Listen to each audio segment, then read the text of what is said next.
session, and that way Sheena can get back to nursing.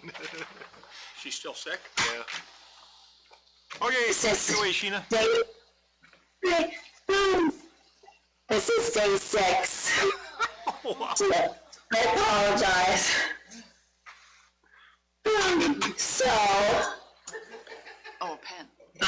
I'm going to try sharing the screen. Oh. Well, we'll try and keep your presentation short there, Sheena. Just. Let the TNT next after this. Oh, So,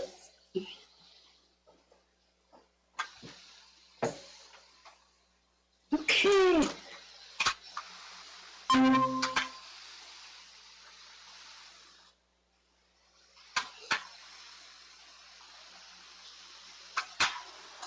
Okay, are you able to see the attached Word document? we can see it.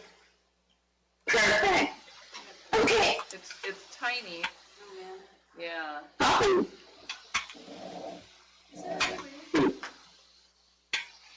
Make what a priority and just Yeah. not see Sheena and us. Yeah. We don't need to see us. Do you know, Jill? You need to see me. Do it after they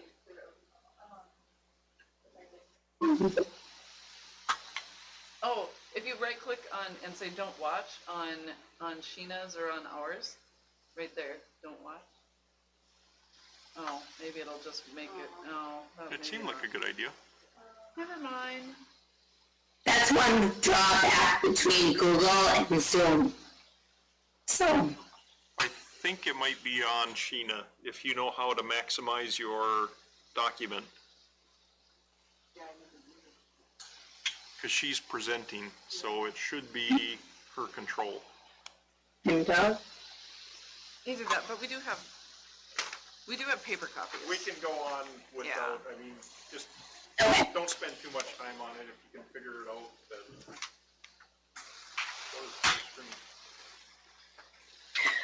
Okay, so if you look at the monthly budget report, it shows our revenues as follows. State aid revenue, 26.8% received.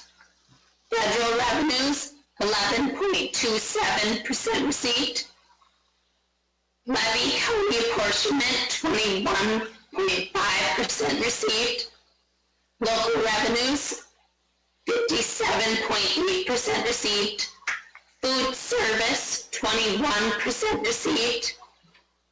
Community ed, 8% received. Total all funds, we are at 25% received for the year at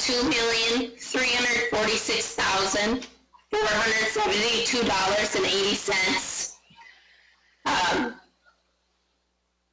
And then just keep in mind that we are currently 40% through the year, so our revenues are behind. Normally, by the end of the year, they're 10% behind, so just keep in mind when we look at our expenditures that our revenues are behind. Our grants for the year, we have Title 401. We did budget to receive $90,000.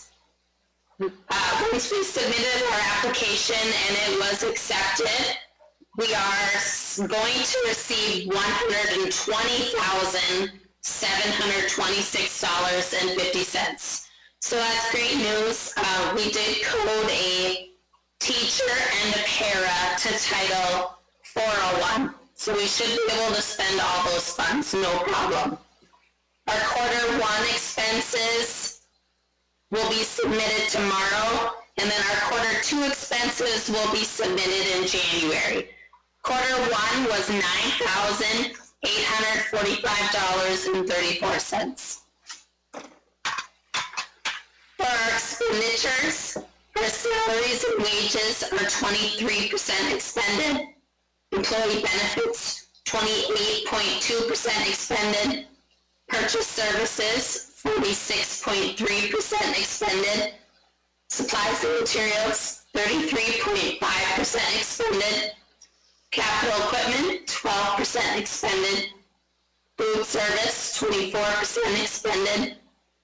Community ed, 24% expended. All funds, we are 29% expended at $2,545,990.44. So again, we are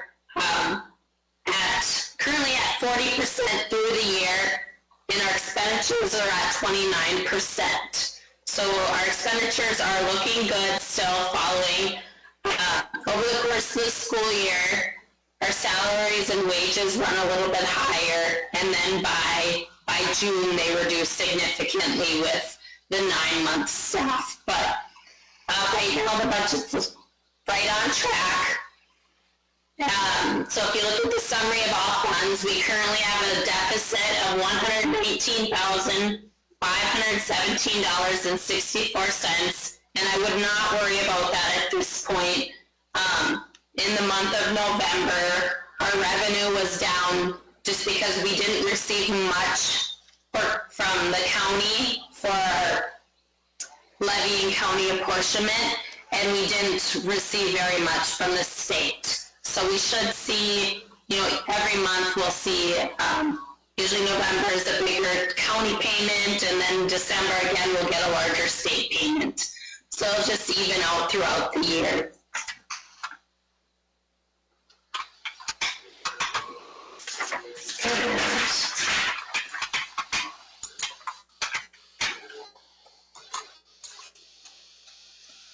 Attached are student activity and transaction reports. I was requested to combine some student activity accounts. And I lost my paper on that because I was going to bring that up today.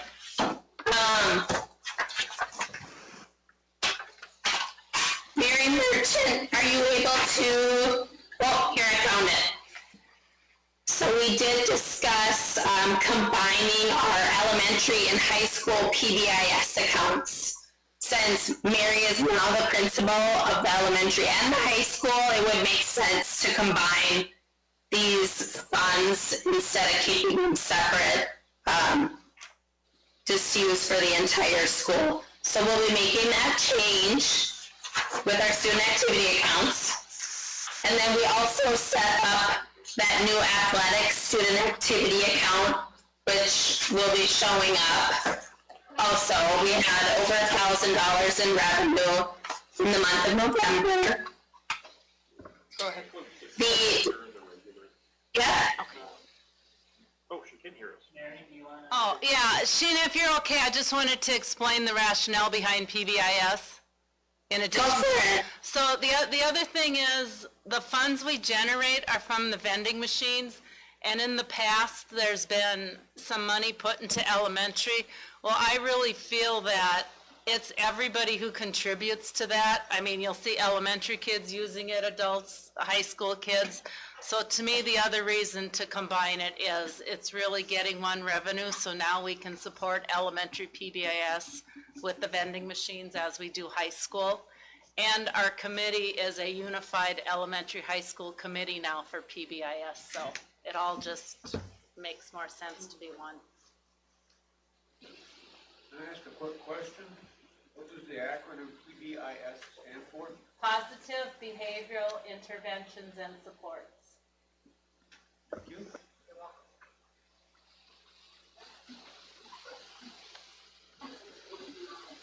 Okay, and our STAR report was submitted last week. That is a report that's required yearly, and the licensed staff is reported based on their licensure and what classes they're teaching and their schedule. So like, if they're full-time, part-time, that's reported, and then if I have any, basically the state wants to make sure that they're teaching classes within their licensure area. And then I also report all of our non-licensed staff. So that was submitted last week, and it was accepted without any errors. That went good. Building and square footage is due today. I wasn't able to submit it because I'm having a password issue, so I have to touch base with Jeff on that, but it's a really quick submission. Next, we're going to be working on budget revisions for this year, and then jumping into next year really quick, hopefully doing another 3 to 5 year plan.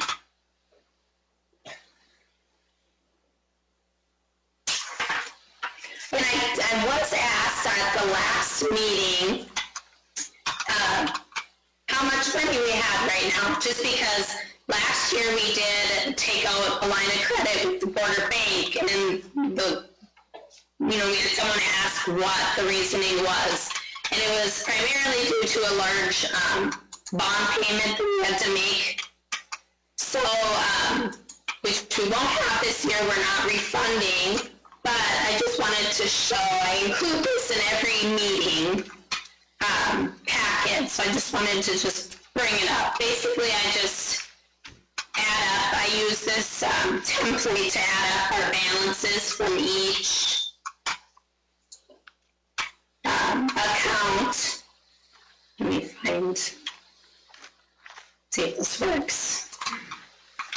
And I just add up our balances, so this is our total cash on hand right now from all sources.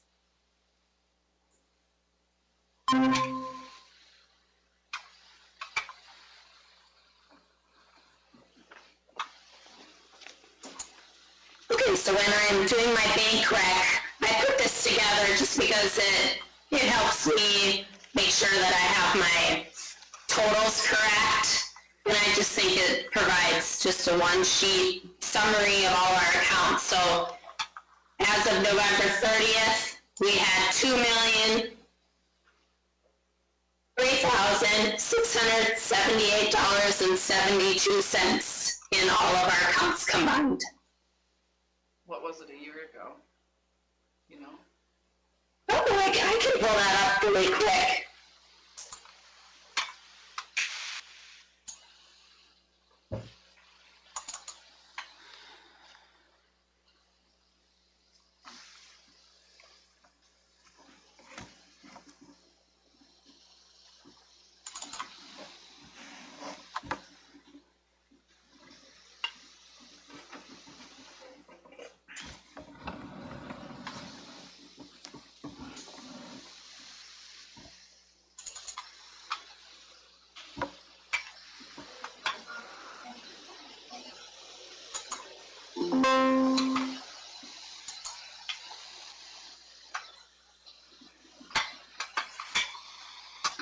A year ago is $1,617,707.42. So it's over $400,000 more that we have at the moment. We had made that large bond payment in January of 2024.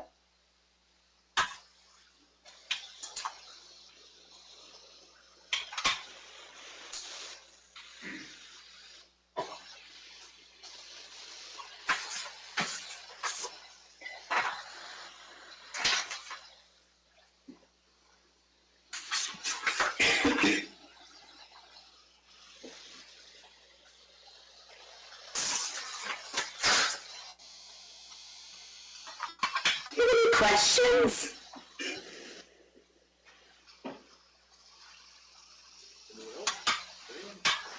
I'm gonna ask Robin a question. Now, doing your finance there, North Star too, you're asking what you have on hand for cash and how it compares to last year.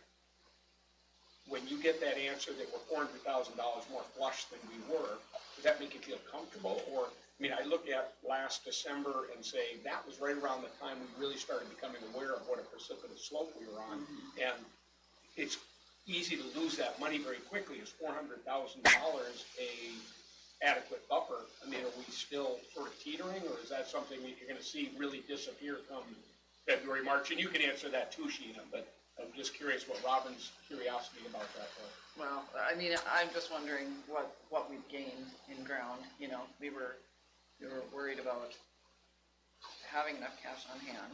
Right, You know, so we went and got our line of credit in March, I think, didn't we? Wasn't that about the time?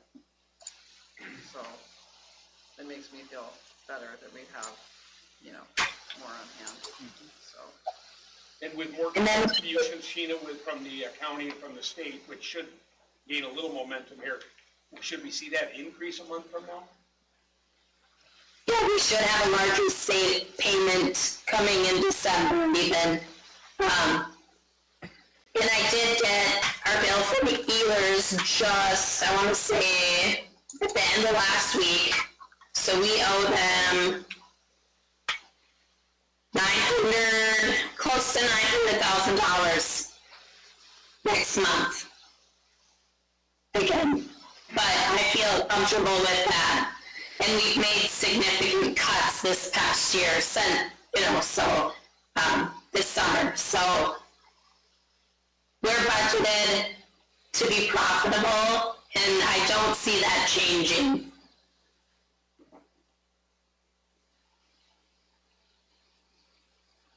Was that bond payment the same amount last year, or was it higher? I believe it was a little higher last year.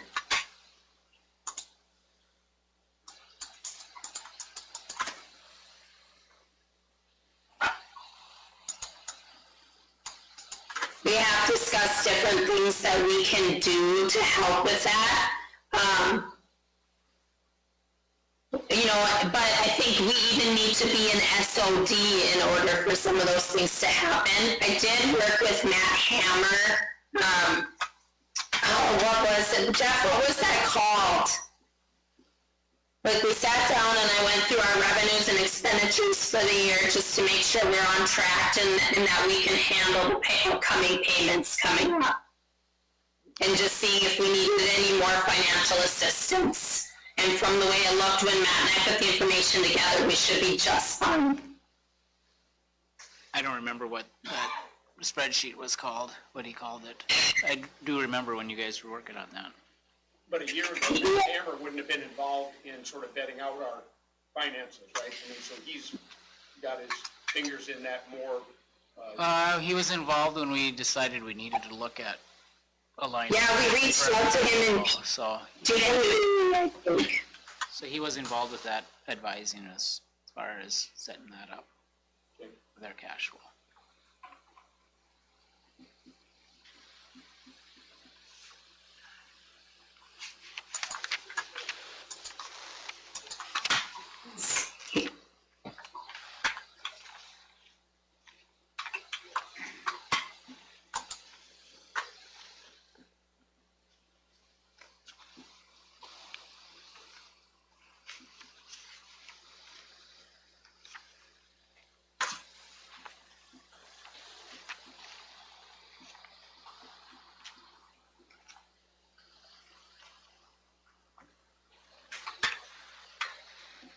Question on finances, but this topic a little bit, just more related to outstanding payments on the board packet. I don't know if are we stuck to that 6 o'clock? No. Maybe. Oh, the truth and taxation rate may be. Oh, no, there's nobody here. Anybody here for truth and taxation? Continue. Okay. It's in the board packet, but there's just outstanding, there's checks that have been written that haven't been cashed, and a handful, very few, like a lot less actually than a while back, from 2023. Yeah, I have it. I'm looking at it right now.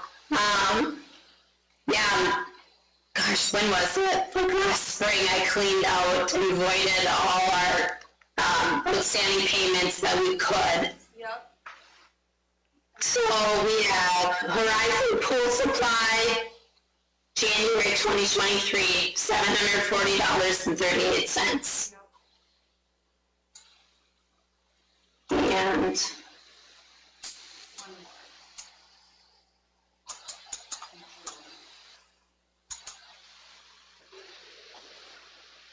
One we have, a few, it must have been some refs or event workers, I'm assuming, probably more so event workers. They're fairly small amounts, but Do you reissue those checks? yeah, we can. What page is that on? It'd be like on page 136 of the board packet.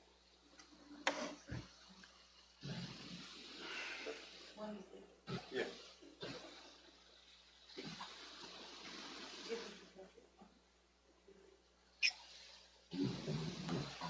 Yeah, I just was curious of how you deal with those, if you follow up on them, or, because that would be, if you're doing accrual base, so it's already posted as an expense and recognized as an expense, correct?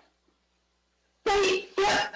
So if we void it, then basically we're bringing back the money, in a sense, to our books. Okay. So the Horizon pool supply, I mean, I'm guessing that's already been taken care of. As in, what do you mean by that? Meaning, they haven't been sending us more invoices. I'm just guessing. So I'm guessing we just, like, another check could have been cut and mailed. Okay.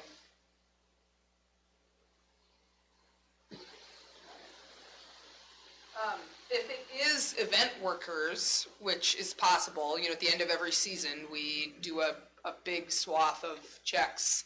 Some go on payroll, some go on checks to folks who've worked tickets or whatever. We would reissue those if they approach us, I think.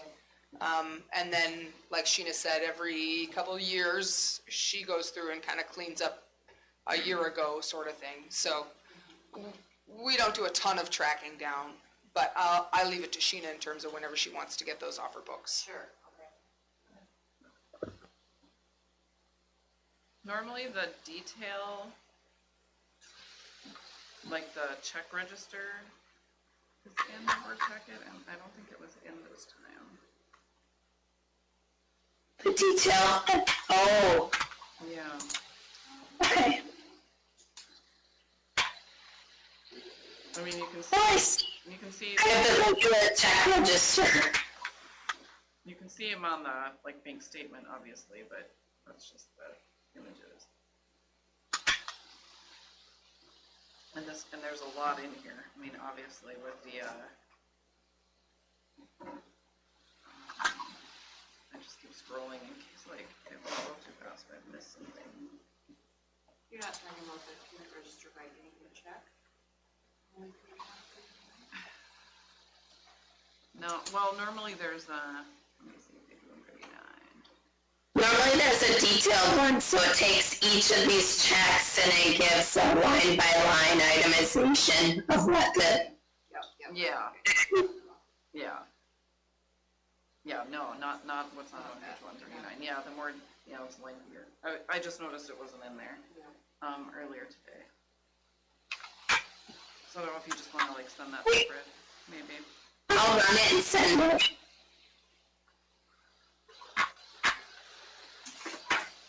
And yeah, so I don't know if this payment register by bank and check is just what's in there instead. Usually I do both, so I must have just missed it. If this one's just a lot more condensed with less description, yeah. Yeah.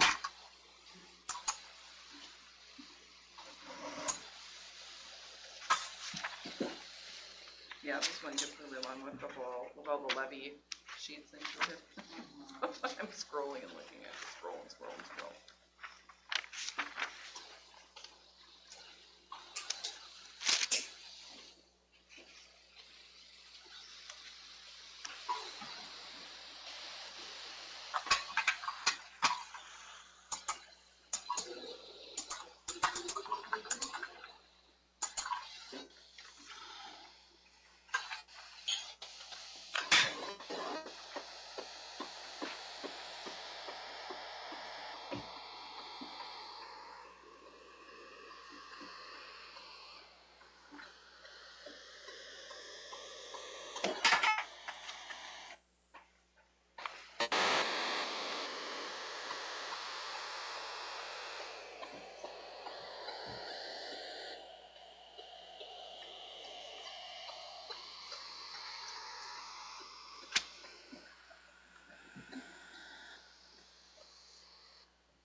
Any other questions?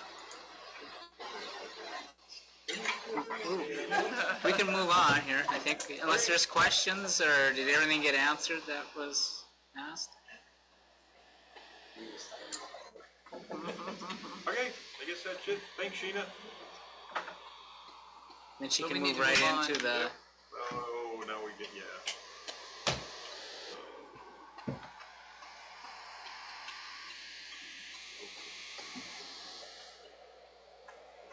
What do we have to do for?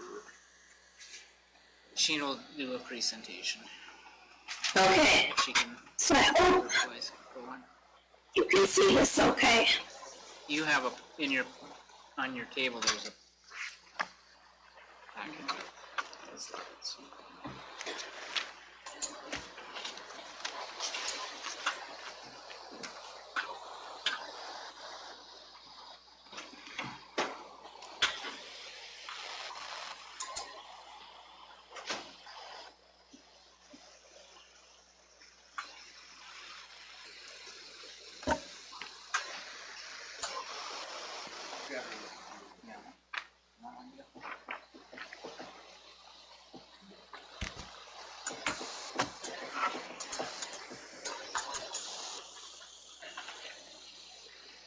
This is weird.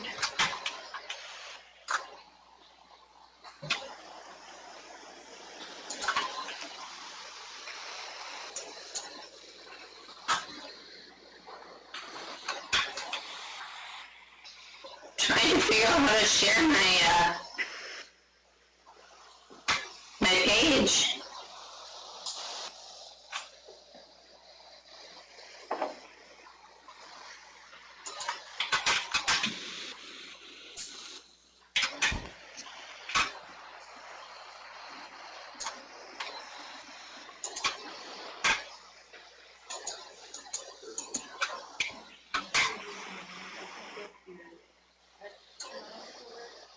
Oh, because I shut that out. Yeah, touch the screen. So it's Mary's right now. That's Mary's mouth. So does she hold? She's hosting. I think she's the host.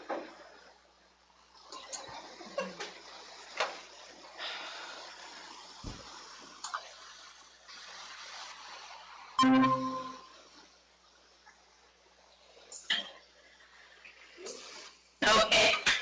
You able to see Yep, the slides? we can see it. Yep. You'll want to hit slideshow, I think. Perfect. Okay. Where is that? Slideshow, keep going to the. Oh, see? Okay.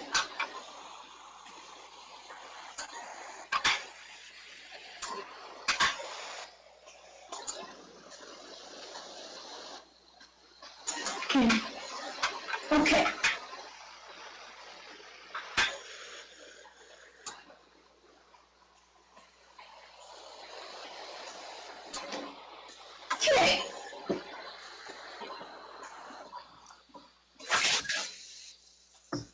Okay, this is the 2024-25 budget and proposed 2025 property tax presentation. Today's agenda is factors affecting taxes. It looks at the big picture, your property tax classification and value, the school district factors affecting pay 2025, and putting it all together. Why do we have a truth in taxation meeting? A truth in taxation law passed in 1989. There are two major requirements. Tax statements are sent. Counties must send out proposed property tax statements in November based on proposed tax levies set by all taxing jurisdictions, which include counties, cities, townships, school districts, etc. We are required to have a public meeting. Most taxing jurisdictions hold a public hearing prior to certifying the final levy. we are going to discuss the payable 2025 levy, the fiscal 2025 budget, and take public comments.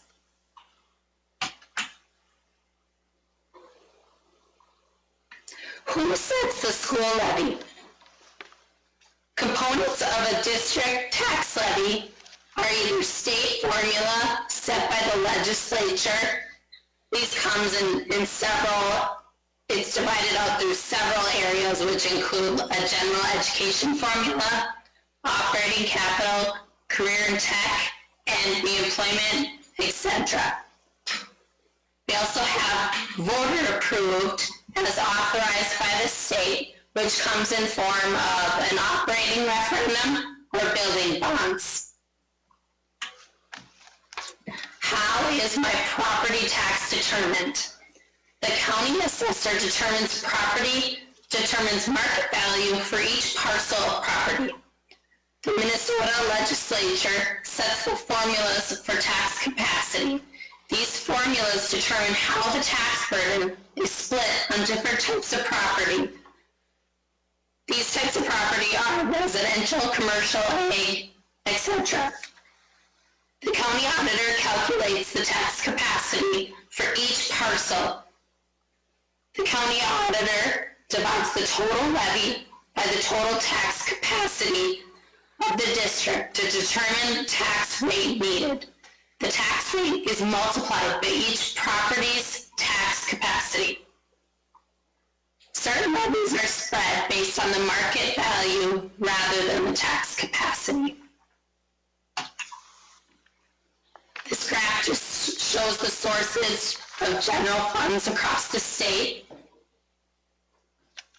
Most funding, about 70%, comes from the state, 9% from the federal government, 16% from property taxes, and 5% from local sources.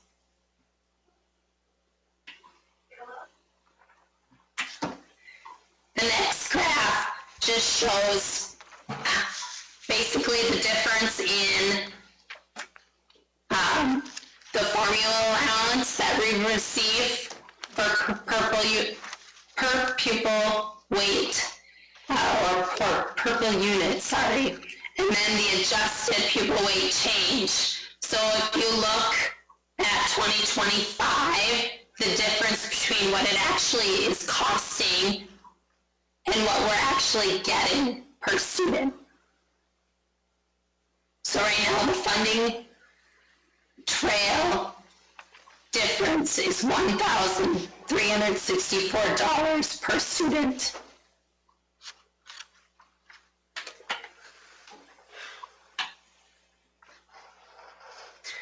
This graph shows property tax levies for schools and non-schools, just the difference. School districts are in blue, non-school local governments are the dotted red line. State government is the dotted green.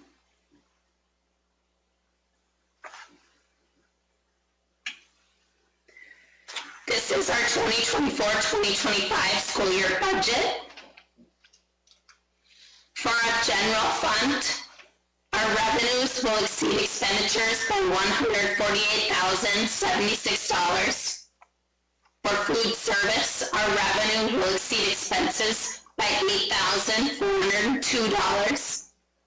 For community ed, our revenues will exceed expenditures, our expenses will exceed our revenues by $32,064.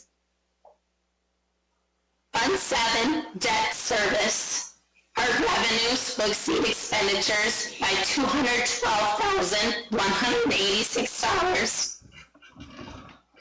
We are projected to have revenues exceed expenditures by $336,600.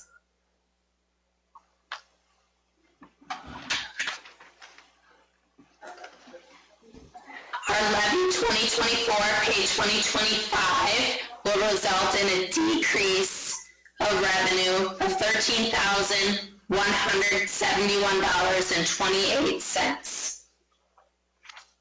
I did pull up last year's amount, and we had a decrease last year from the prior year of over $100,000. So the reduction this year is definitely not as much as the prior year.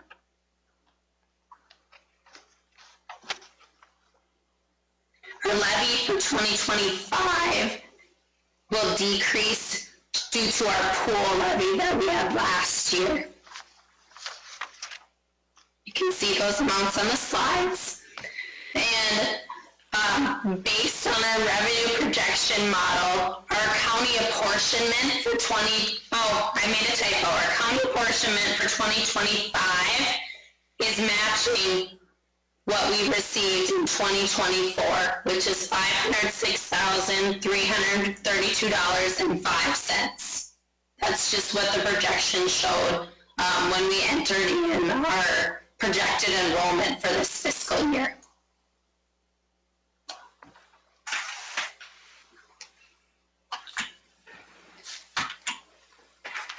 So I did make some notes as it pertains to our budget.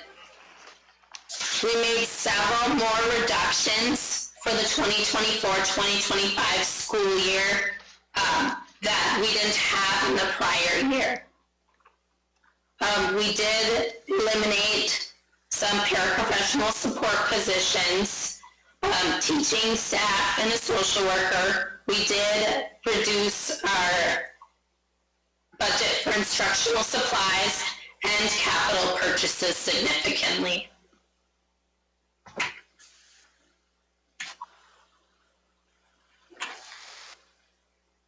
So this is an example of a property tax statement that you would receive in the mail. If you look, it shows your property classification and market value.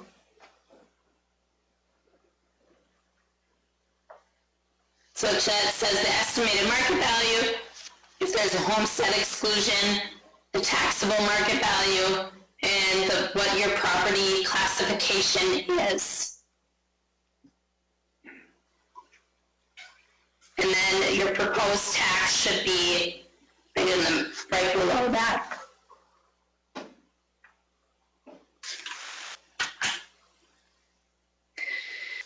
These are the tax rates.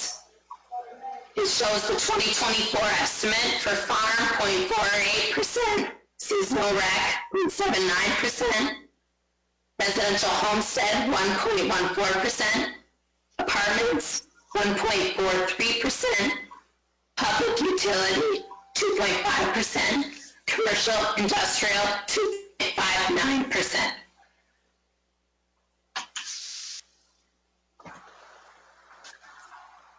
This slide shows the share of tax liability.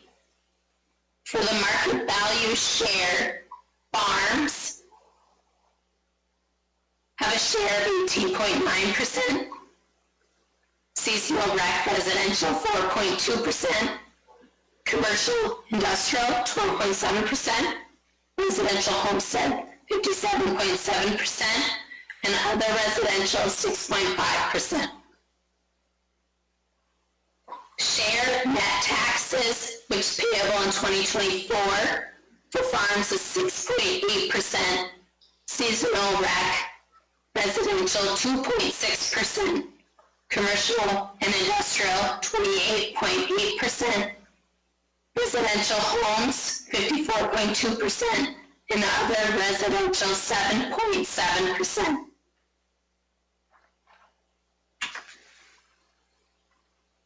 The aid to school tax credit was enacted in 2017.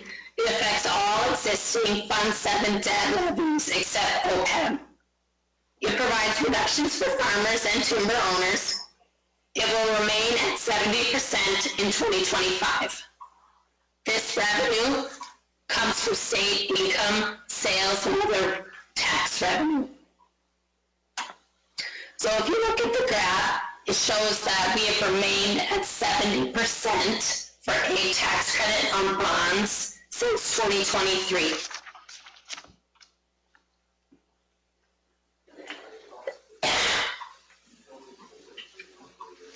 So if you look at your property tax statement, your rate to school credit is calculated on each parcel. Because it's paid by the state, it does not show up on our levy certification report.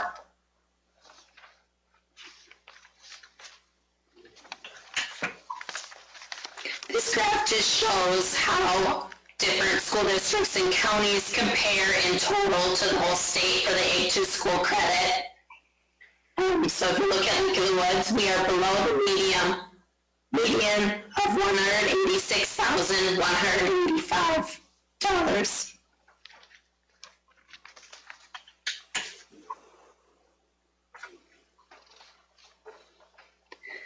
These are the equalization factors for OR and operating referendums.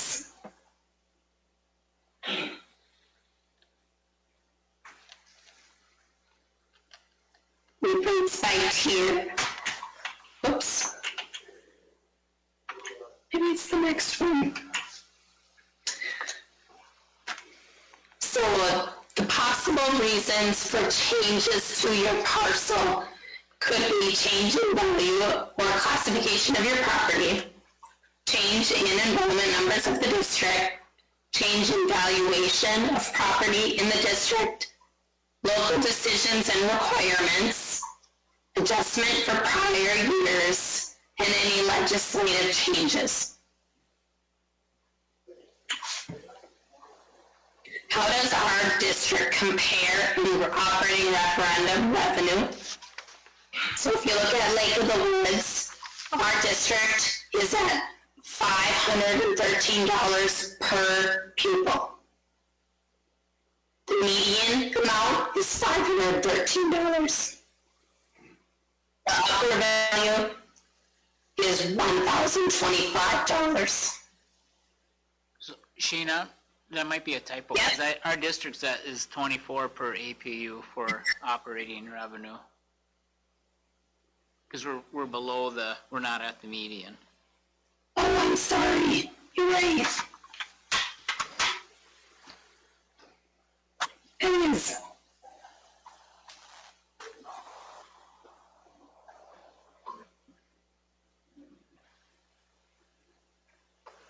What did you say it is, 24? Ours is 24.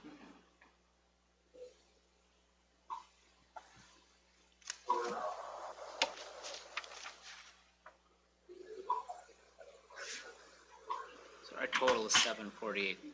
Local operating LOR is 724, and then our actual operating referendum is 24, for a total of 748.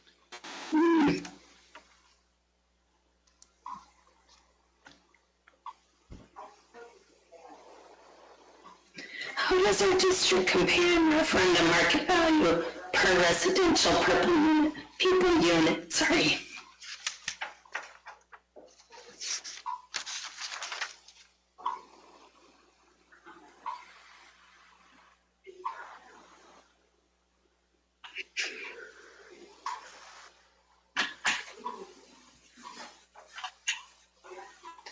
Okay, so for long-term facility maintenance included in property taxes for 2025, the school board and MDA approved a 10-year facility maintenance plan. This includes a project of a window replacement and a project of a door replacement. The lighting in the auditorium was replaced in FY 2024. Our LTFM revenue is $147,934.67. The state aid share is $0. The local share is $147,934.67.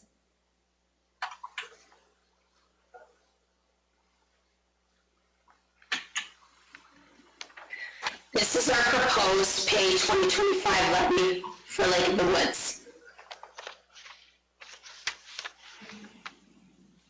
The general fund is $884,625.56. Community Education, $48,327.95. General debt service, $1,104,708. The total is $2,037,661.51. This is a decrease from last year of $13,171.28.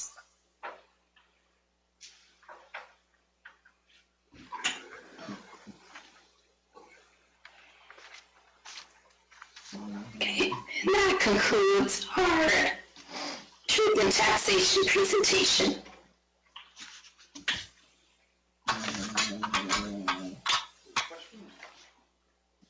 Questions?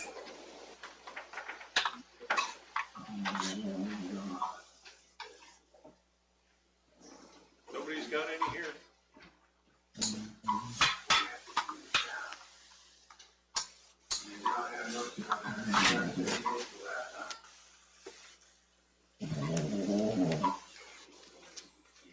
Yes. Well, thanks so much. You've been a trooper tonight. Yeah, no problem. Get some rest. Yeah. Yeah. Okay. Take care. Thanks. Thank you. Yeah, thanks so much. Bye.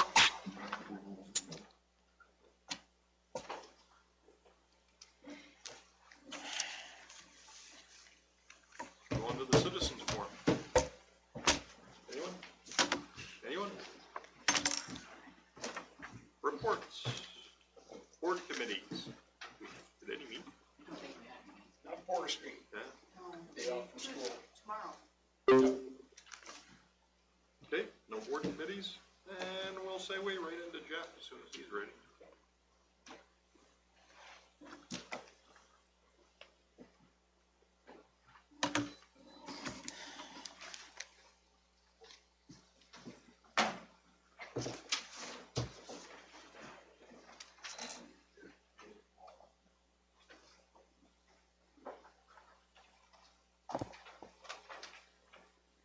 So enrollment update, we're at, oh, thanks, Roy.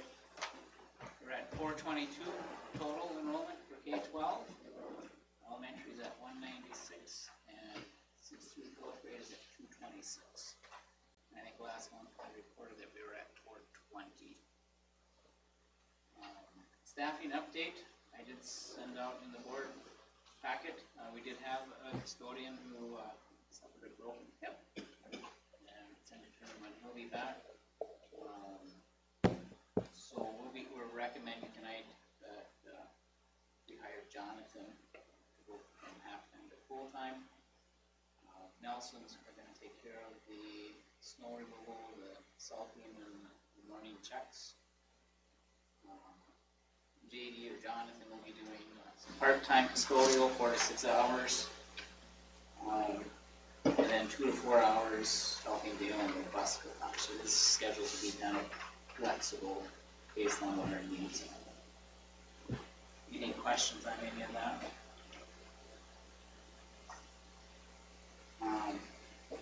On Tuesday, December 9th, we had a referendum review meeting.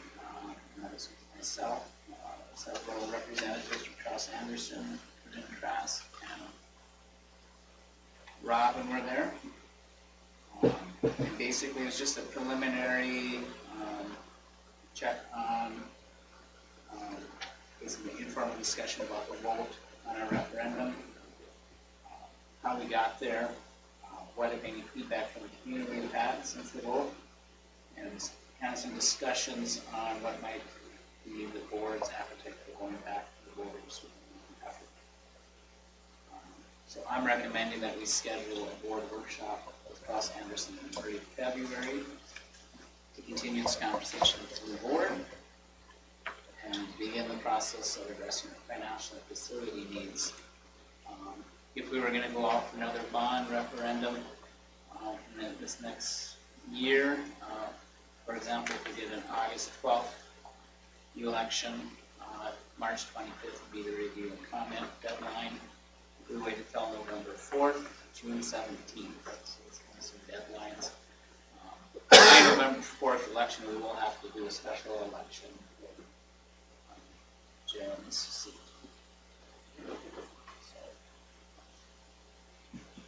Organizational meeting, the date I'm proposing is Tuesday, January 21st at 5:30 p.m. in my TV room. I think I've connected with everyone. If something comes up and we have to reschedule, then we might just have to go with our January board meeting because that's next week. So but we'll post that and go with that. Also in your packet that it did not get included in the email, we have a Dakota fire contract approval. It's $1,500 annual, $250 less than our other quote in Viking. I recommended that we approve that contract. And the last thing I have is this is the last board meeting for a couple of our board members. Tim Lyon's been here since 2009, so 15 years. And Corinne Trask has been here since 2017, so 7 years. So thanks to both of you for your time, commitment, and dedication to the school and kids in the community. I don't know how to thank you. Thank you. Coffee, cookies, things like that. We'll set up a date sometime. So I'll thank just you. come in and you and I can have coffee. Thanks, Bob. I'll bring it. We can talk about you getting your bus license endorsement. Yeah.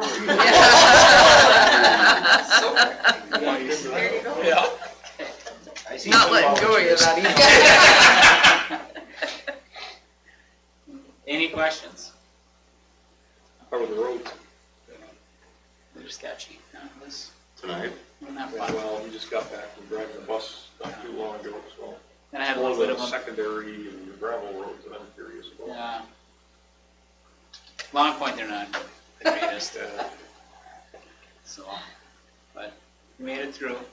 I would have been on time, but I had a minor mechanical issue that Dale's gonna fix in the morning, so. Yeah, I didn't think that one completely through. So, nothing major. I have a question about, the committees and the bylaws. Yep, Assuming you're kind of just, I'm still working on that Yeah. handbook. Yep. and it'll be a good time for the new board to have input on that. Yes, my goal is over the holidays to get some of that put into that document and develop that. Which is something we've never had in the district, so that's a new thing. Yeah, that has to be just started, so. Yep, so we'll have that before I'll get that up before the organization.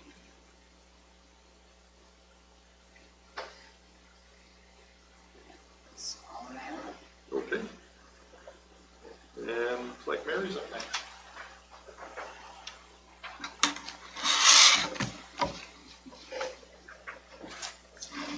Good evening. Our juniors took the ASVAB test last week, December 10th. And after Christmas break, the rep from the National Guard will come back and then he'll explain the results to the kids and what the different categories and areas mean. It really is a test to help students to recognize where their strengths are and give them some guidance when they look to possible career choices or college options for them. We had a all-school powwow here last week, also on December 10th. It was the Leech Lake Band students from Reamer that came, and really a great experience for all of our students. And the awards that they have received with the drumming that we do and the regalia that they were wearing was really a good not just experience of the powwow, but a lot of history was explained to the kids along with it. So we were very happy that they could come to us, especially with the snowy day we had the day before. Wonderful turnout for the White Elephant Sale. It's always amazing what is donated for our students to come and purchase. Yes, we didn't get that quite put away yet. And then even all of our local businesses and how they help out and donate, and the community with wrapping paper and tape and all those simple things. And then we have like our honor students and the studs kids who get freed up during different periods, and parents who come in to help wrap the presents for the kids. So it's wonderful to see all those elementary kids to be able to come and pick out presents and get them wrapped to take home. So we are grateful for all that work that Mrs. Kraus and everybody behind her does to make that a positive thing for our kids. Choir concert tonight, our 6th through 12th graders, so I'm sure they're doing a fantastic job in the auditorium. And on Thursday, we have our elementary Christmas program that are grades K through 2, and this year it's going to be at 2 o'clock in the afternoon. So if you can come and enjoy participating and watching in that, that would be wonderful. And we are having dress-up days throughout the week with different Christmas themes. Today was Elf or Santa garb, and tomorrow's one of my favorites, ugly sweater, Christmas sweaters. And then on Friday, elementary will have parties, and the high school will end the week before Christmas break with bingo. And that is all I have. Any questions? Okay, thank you. You're up next, and you've got to talk for 22 minutes. Yeah, I am capable of that, so. Turning Sam. Yeah, right. A couple things. We are excited to announce that Brian Sather is taking our varsity softball position. Excited for his enthusiasm, as you know, in terms of jumping in. He is primarily a baseball mind, so it'll be a little bit of transition in terms of getting him in the softball game, but he'll do a great job. Career and college counseling last Thursday and this coming Thursday. We have 3 folks, Shelly Papera talking Dollars for Scholars, Gretchen Mamo talking FAFSA and or general financial planning, and Jeff Burcham talking general plans. They are sitting down with each senior individually. So I have created a schedule, folks have signed up, you get 3 students in the room, they get 15 minutes with each of those people, they rotate, so they're in there for 45 minutes total. Not a ton of time, but it's enough time for them to say, have you completed your Dollars for Scholars profile? Have you signed on to FAFSA? If you're not doing FAFSA, what are your general ideas and plans in terms of what's next financially? Getting them, Jeff is talking more generally, getting them connected with job shadowing, things like that. So it's good. I'm excited about it because it's not something that I probably have the time, nor does Mary have the time to sit down and do, but I think it's a good utilization of our volunteers in getting those kids front and center, students front and center with what's your next thing. So half of the class was last Thursday, the next half will be this Thursday, and then of course then we will follow up as the spring comes along with next steps on all of that. So, trying to get some focused and directed interaction with those students. We tried an experiment last Thursday with a basketball doubleheader. Typically when we have a doubleheader with the same school, I fortuitously somewhat had ended up scheduling 2 schools on the same night for a home game, boys and girls, and we said, let's try a doubleheader to see if we can figure out if this is doable, because it saves us money, namely on mileage on refs. We can be a little bit more efficient with the reffing schedule, as well as then brings more people in the building. So I have not had a chance to run the numbers, but I'm hoping to evaluate based on tickets, based on cost savings, is this a viable option going forward in terms of how we are more efficient with time. Been in contact with the custodial staff. Kyle Avendroth and I have been in close contact about, did it work? Was it too much? I mean, that's a lot of pressure on them in terms of cleanup and people management, kind of bodies everywhere sort of thing. So appreciate people letting me try different things, but I think there are ways we can be more efficient with our game space on stuff like that. The only other thing I'd like to add tonight is tomorrow I'm taking 3 juniors to Marvin Windows for a experience.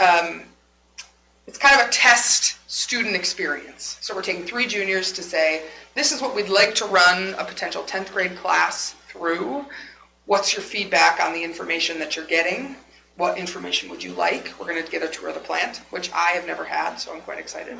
They'll get a tour of headquarters, which is a beautiful building. We'll eat lunch.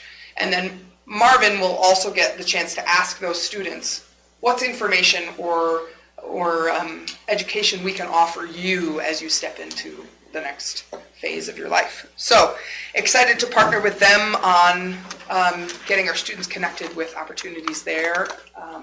We've talked about this before, mutually beneficial. They can give us quality career education. We can get them connected with potential employees for the future. So I will have a report on that, and it'll be a great experience, I have no doubt. But excited to, did I say tomorrow? Wednesday. We're going there. Wednesday we're going. It's an all-day thing, so we'll drive over and spend the day there. So yeah. Any questions? Students, how did you pick your 3 students? Yeah, I picked a mix of, well, I wanted students who were going to give feedback, so I picked some yappers. No, I'm joking. But some people who are good at talking, right? And talking is in like being opinionated. I wanted a mix of students who knew where they were going, students who don't know where they're going, students who are college bound. So, and then of course, students that Mary and I ran the list by Mary, but students that obviously are in good standing and good members of their class and active in not just sports, but things that they're in their community. So a little bit of who do we think would be good for this, because it's only 3 students. So can I mention names? Is that appropriate? Yeah. So it's Caitlin Scharfenkamp, Rylan Anderson, Andrew Higgins. So good mix, and juniors in particular, because they're thinking about the future, but not quite yet set on where they're going to go and what they're going to do. So A little less pressure. yeah, a little less pressure, and they've got some opportunity to give us good feedback about what information do they need. I think that's what's unique about this is Marvin is willing to cater what they offer our students in this kind of big experience in a 10th grade situation, but in 11th and 12th grade about what's going to be effective for our students and what they get from us. So yeah, I'm excited about it. They're hosting us, so it should be fun. Any other questions? Do we do anything like that locally with any other? Yeah, we've talked to A&I, and we've done tours with them before. Nothing formally on the books right now. I do have Justin Shiro in contact with Bobby Castle talking chemistry when that class does chemistry this spring at some point, and I think they'll have a more focused tour at that point, as well as maybe chemists from A&I in the classroom there. So yeah, there's opportunities, and I think it's happened in passing more so than it's happened as a structured opportunity. So I think this is hopefully going to give me a little bit of concept of like how a day like this goes. You know, if you say, oh, let's take the 10th grade, well, that's 35 kids. So now we're figuring out how to put them in a chemistry lab, which seems dangerous. You know, and so I think I'm excited for this because it's learning for me as well in terms of how this works and what makes it engaging and effective for students. So if it goes well, yeah, it's a good model, right? Yeah. Like to expand. yes, yep. And that goes for, I'll say that if there are, North Stars on that list too, there are organizations in the community who want to make some inroads into the high school setting. And again, a 10th grade tour of your plant is maybe not, like we'll see how it goes. Kids might be super pumped to do it, or they might get the glass eyes, right? So I don't know, and I think there might be, but there is opportunity for different styles of engagement too. Well, and they'll learn that there's not just, working a line. There's Right. other management or finance or architecture, all kinds of other Yes. opportunities at, that location or another business type. And I would say, I think getting a tour of headquarters is almost as important as getting, all of it's gonna be cool, and also, for a lot of organizations, North Star has HR, right? There are facets to organizations that our students don't have a concept of, even locally. So I think this is an inroad into that, where Marvin is willing to do the career education about HR, customer service, graphic design, as well as engineering and manufacturing. So hopefully I think it's a little bit of a long-term partnership in that way, but I'm hoping will, like you said, create a template for other organizations.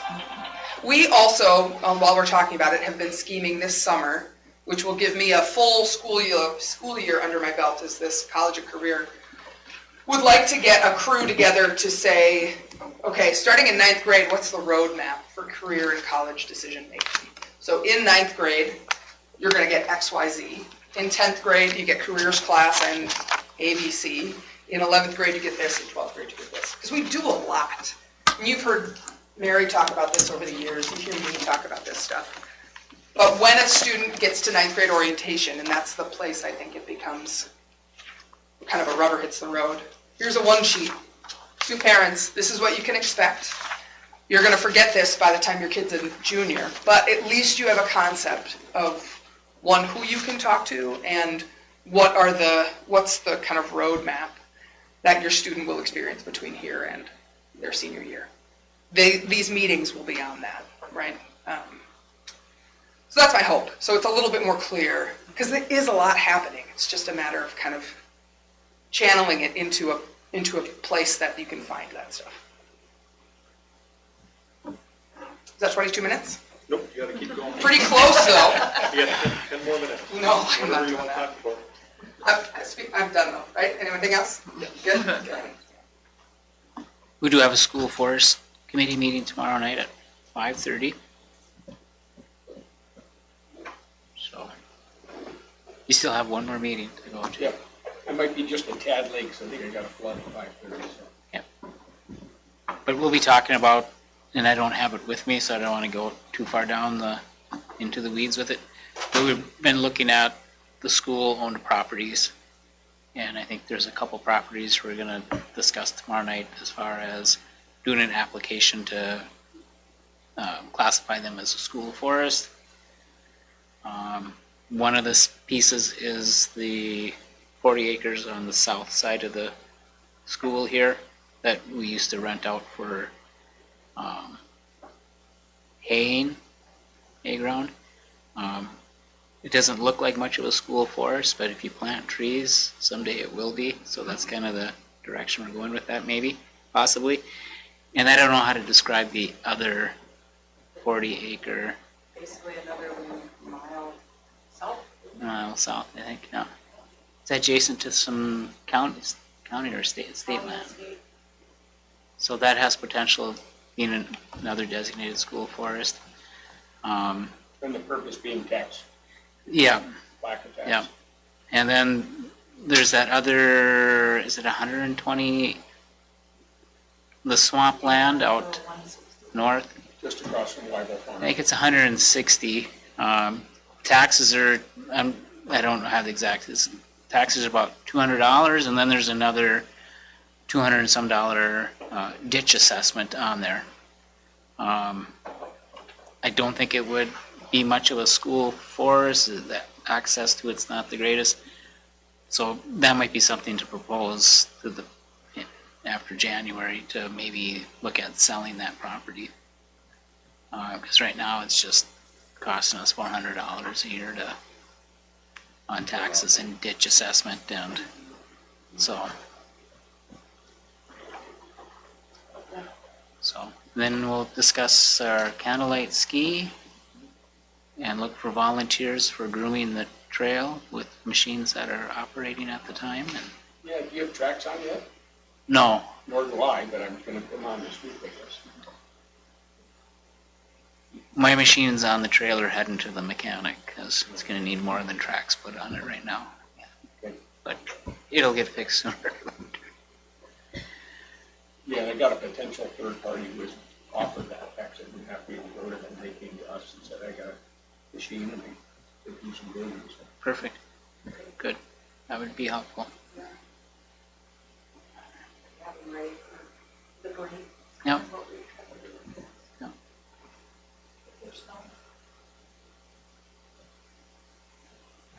And the only other thing I can make up as we're waiting for time is written communications during the regular board meeting is the, and it went out in the board packet, is the joint powers election.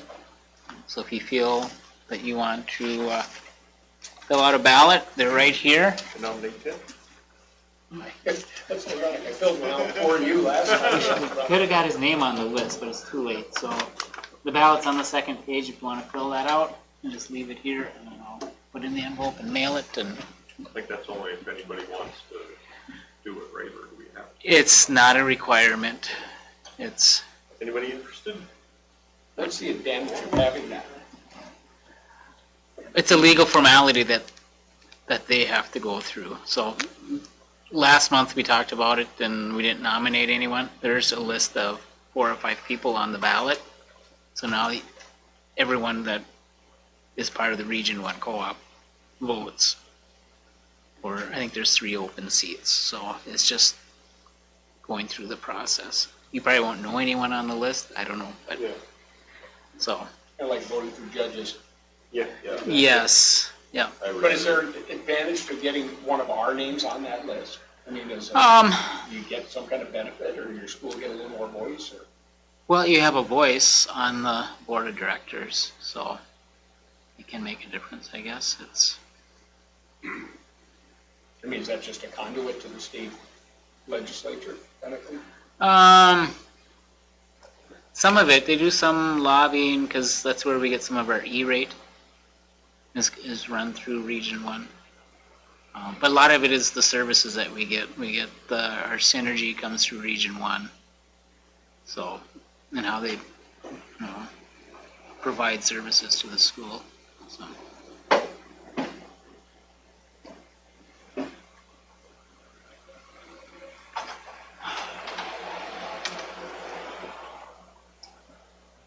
Are you actively advertising for another custodian? I mean, what you have is enough right now? We're working on that. We're adjusting some of the schedules, so we're gonna try running for a couple, get through this week and get through the new year and see, because we're combining 1.5 positions into 1. So I'm hoping it'll be cost neutral. But we're not gonna get the savings I'd hoped for with just having someone in-house do the morning salting and snow removal, and so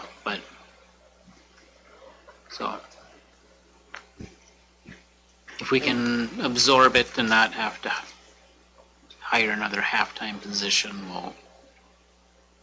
we'll go that route to save some dollars. You have like billing people, like, We've been training in one person as a sub. We have someone that is willing to come in just on Fridays and Saturdays as a sub, doing that. So.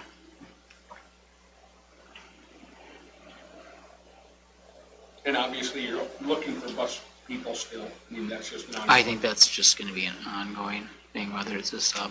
I don't think we have any open routes right now, but There's probably not many subs to fill in.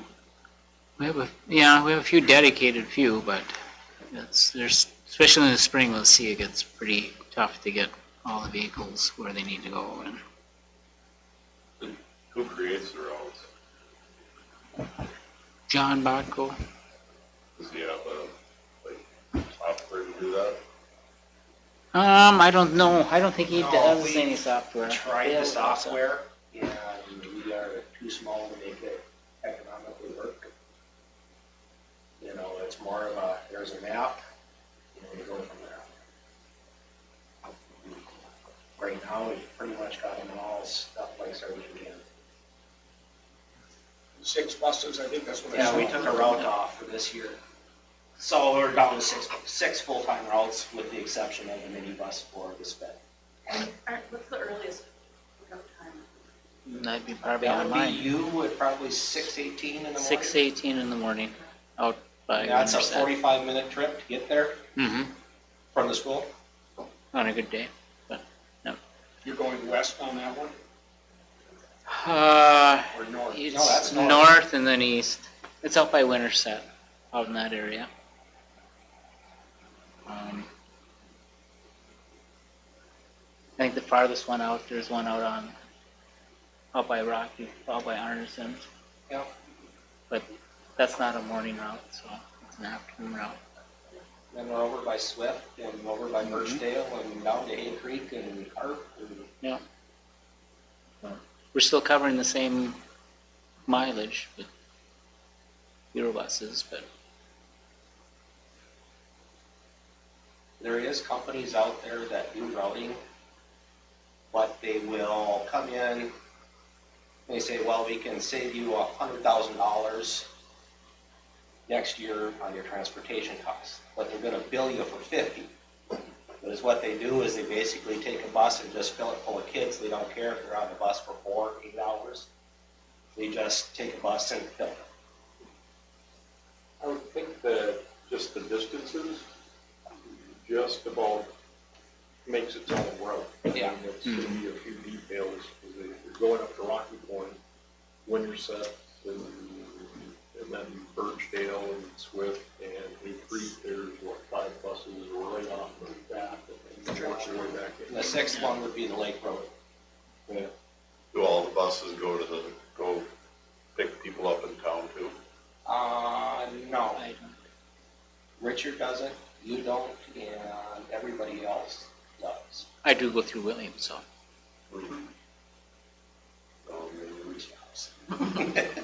So what's the theory behind that one?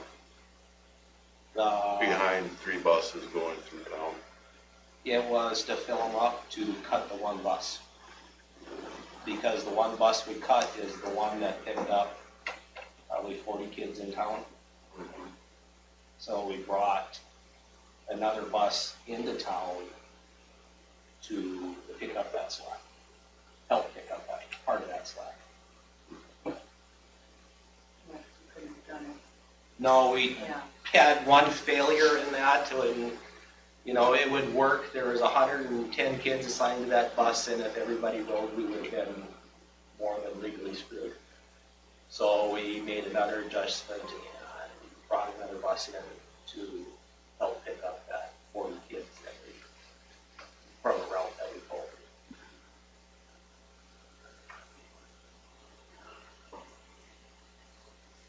So it's not ideal, but we're making it work. John's come to the meetings before, but it's been a little bit. I told him not to come tonight because I thought we'd be running late with the budget meeting and truth and taxation. I should have had him come, but he'll have his report in January. Yeah. We only have 3 buses that run through town. Lake Route doesn't, Williams doesn't, Roosevelt doesn't. We got 3 other buses that cover the city of that.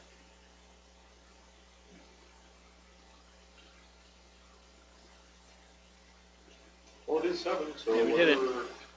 everyone's ready.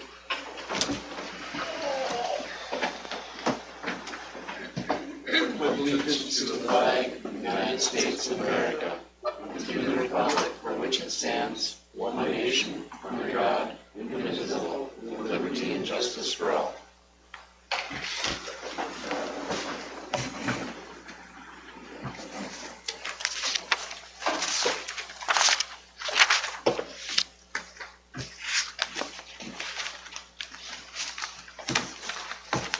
Find a cheat sheet. I have a cheat sheet.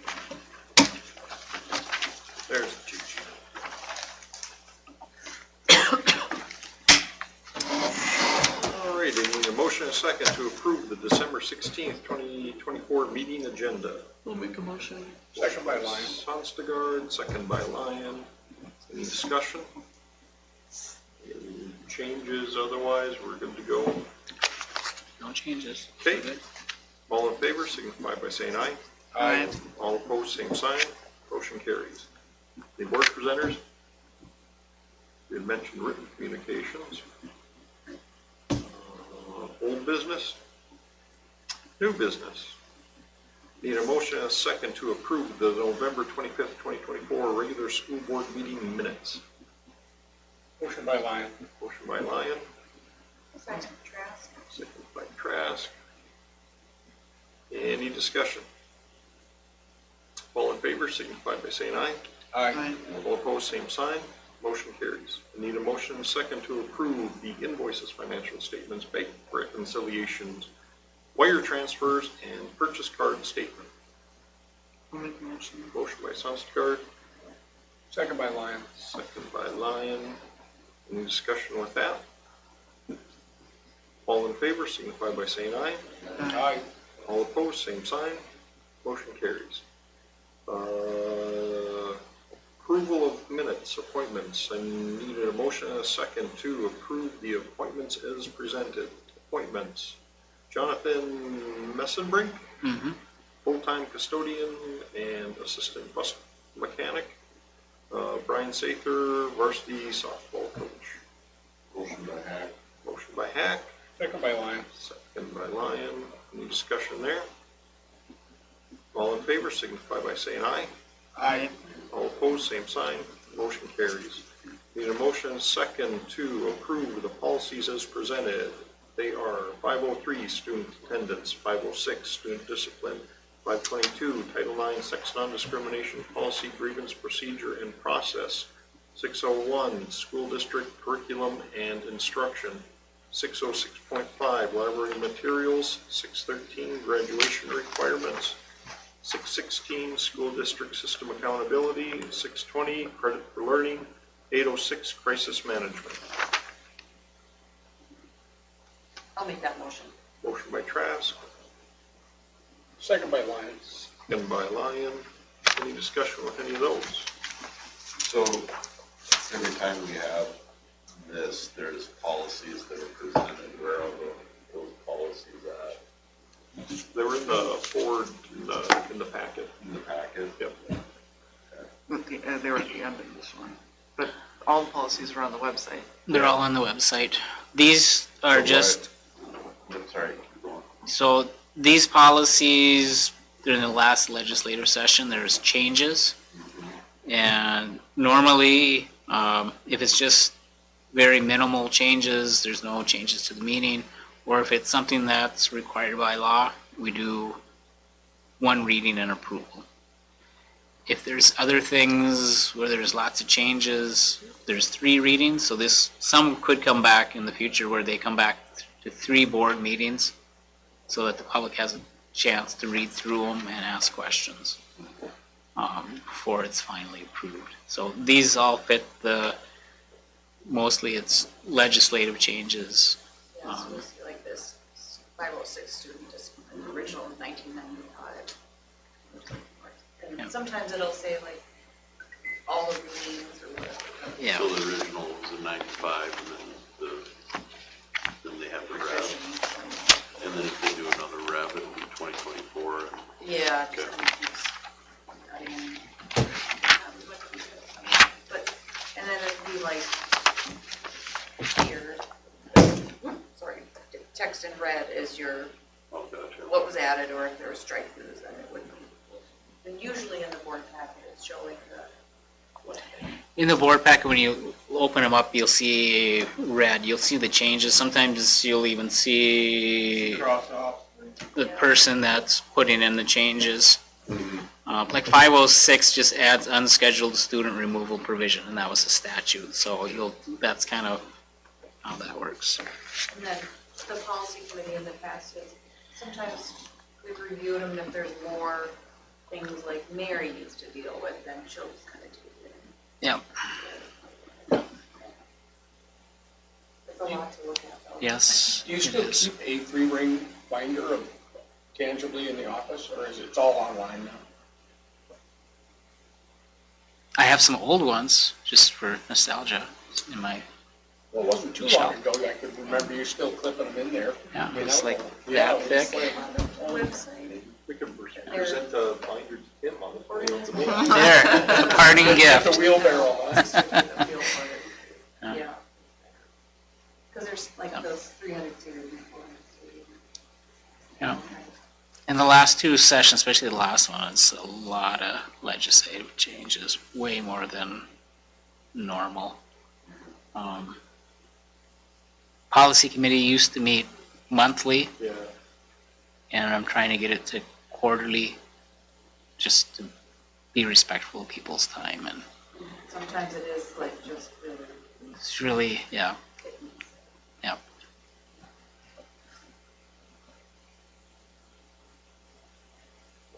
yeah, some of them are interesting to go through. Kinda. And then we pretty much follow whatever MSBA recommendations are. So unless there's something, do you remember how many times we deviated from whatever they recommended, like maybe once in the last 15 years? Yeah, not really, it's more just procedurally. If Yep. there's the procedure that's different, or a form that's different that the school has. Yeah. So are there 3 people on the policy committee? Or are there Well, just the 2 of two you? board members. Two board Just 2 of you. members. Okay. We have some admin, Yeah. and we have a para, A teacher. we have a teacher, It's more I just wasn't Yep. sure if there was 3 board members or just 2, just 2. It just was two. more interesting when we were going through the handbooks and stuff. That took a little bit of going around and round and round and round. Or even just the origination of, like, really trying to get up to speed on the policies and have them updated on it. I feel pretty good where we're at right now as far as how we're getting them updated. Way better than when I started. Yeah. Yep. Here.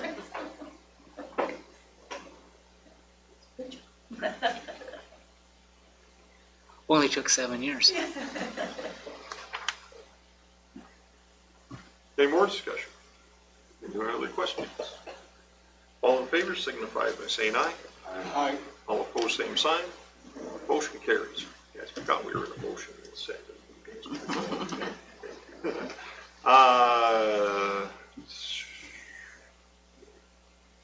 I guess we're going to set the organizational meeting to a date of January 21st. Monday, January 21st. 5:30? time of 5:30. ITV room? Yep.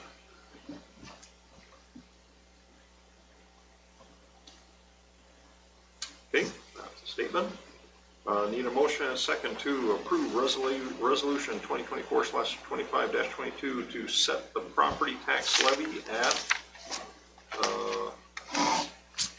That's do we in ever your put a number, or hand. don't we Yeah. Put max, No, now we have to put the actual number. okay, Was it the 2 million, It'd be 50? $2,037,661.51 is the total. Repeat that, please. $2,037,661.51 is the total. Is it 37,000 or 307,000? 37,000. It's 37, I think, on that slideshow. I saw the slideshow had the other number. Yeah. Yep, So we're this is approving correct. 37,000. Yep. 203,760.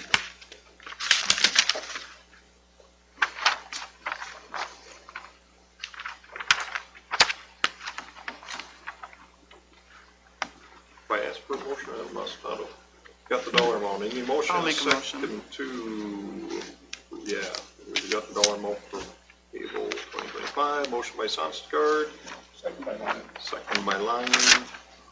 Any discussion? All in favor signify by saying aye. Aye. All opposed, same sign. Motion carries. Need a motion and a second to approve the contract with Dakota Fire Protection for the 2025 sprinkler inspection. Motion by Hack,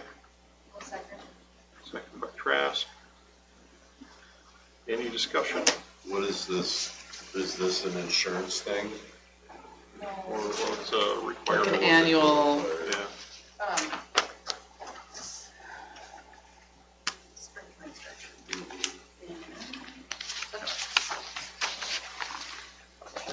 Wasn't in our board packet. Pretty sure, oh, Dale's gone. Pretty sure it's a requirement. Yeah. Field, Yes. fire marshal comes in or something. Yeah. Yeah. And we do not do the backwash test or whatever. I can't remember what the term used. It's just, we just do the Backflow. annual. Yeah. Backflow, thank you. That was close. Backwash, backflow. Let's go back somehow. You don't want the water out of there. No. And you had Viking, yeah. You had two quotes, right? Yep, Viking came in. Viking is the one that, actually the company that installed the system. But their annual fee was $250 more, so we went with the cheaper of the two. Do they look at all the Exact same thing. fire extinguishers too, or no? I think that's a That would be, different company. yeah, and that would be separate. I think it's different. This is all the sprinkler systems and stuff, so. I can't remember the name of the company that does the They come through in July and do the fire fire extinguishers. extinguishers. Yeah, I think the county Yeah, uses the same Woody was for same that. company. I do the monthly. Okay. I just make sure they're on the wall, make sure they're up to pressure, clean, turn them over now and then.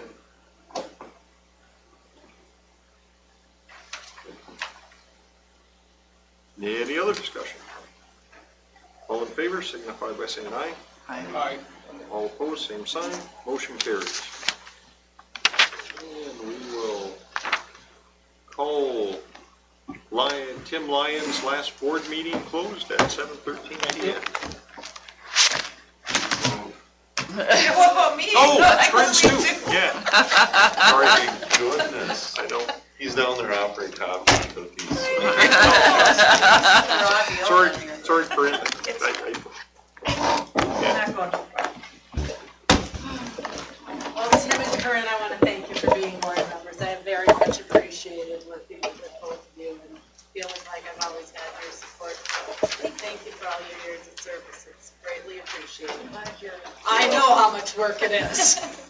We'll still have our noses in here.